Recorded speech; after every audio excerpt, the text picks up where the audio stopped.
નારી ચોકડી પાસે ટ્રક અને કાર વચ્ચે અકસ્માત સર્જાતા થયો ટ્રાફિક જામ।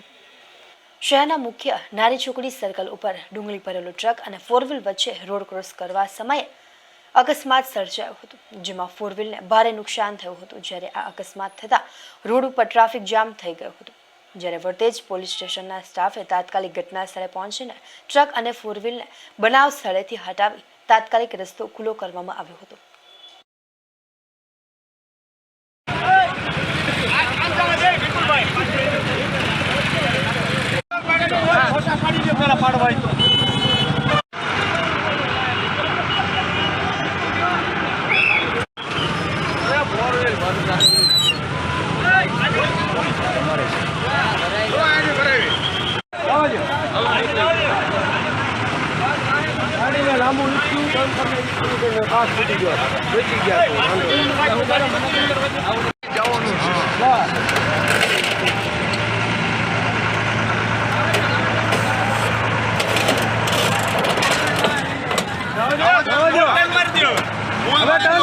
टर्न मारो